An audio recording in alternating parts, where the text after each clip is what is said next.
For this session, we are in Legam Chapel of Congregation Knesset Israel, Annapolis, Maryland. This chapel served the congregation daily minyan for the past 50 years.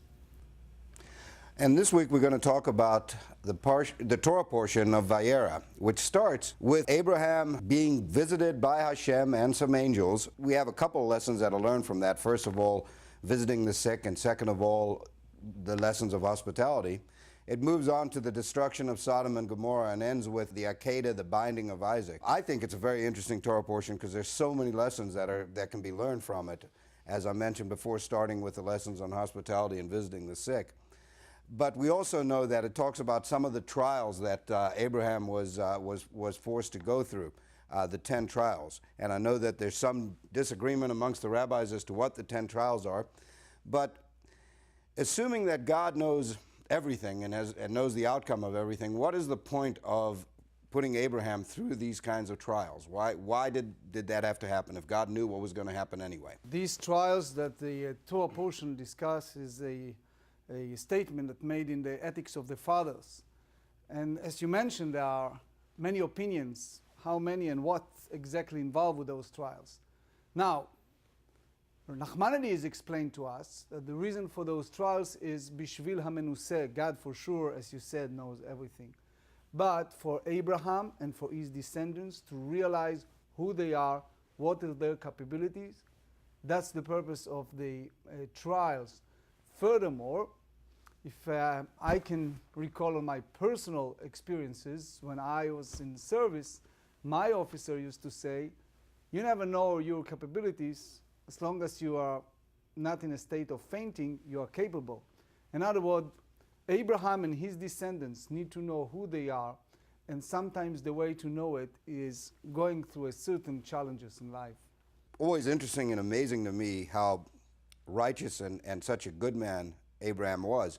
When Hashem was going to destroy, or God was going to destroy the cities of Sodom and Gomorrah, and he came to Abraham first to inform him, Abraham seemed to show even more compassion than God did by asking if there were first 50 righteous men in the city, would he destroy the city, and if they're working down to eventually just 10 righteous men, and God agreed at that point that if there were 10 righteous men in the city, he wouldn't destroy it. I think that's amazing, showing the compassion of somebody like Abraham. But the question I have is, how bad did the people have to be in Sodom and Gomorrah in order to destroy the entire city? I mean, what kinds of sins did they have to commit in order for that to happen? The Sodom and Gomorrah reach a point of self-destruction, point of lack of faith in God, lack of kindness, terrible, terrible personal relationship between people, that it was ketza'akata.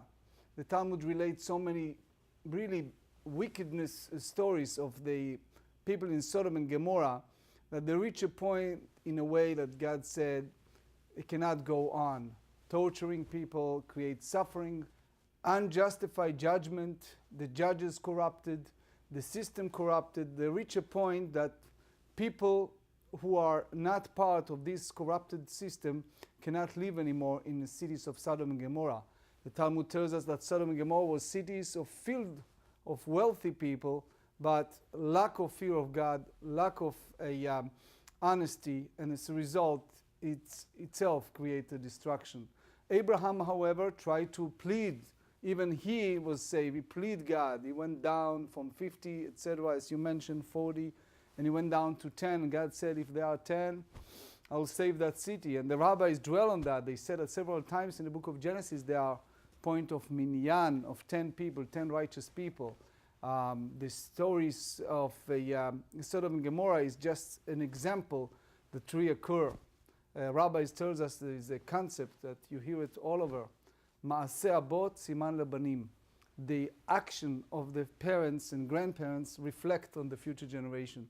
So we try to reflect the time of Abraham and Sarah and his family to our generation. Lack of kindness, versus Abraham and his family, loving kindness. This particular portion this week also talks about Abraham's first son, Ishmael, who was born to his concubine, Hagar. We know that there were several things that happened along the way. First of all, she was cast out of the household by Sarah. She was out in the desert, and didn't she just leave her son there? Hashem pakad et Sarah, this story that we read on Rosh Hashanah, it's the reason why we read it on the first day of the year, Rosh Hashanah. It's a story that, again, happened to us many times.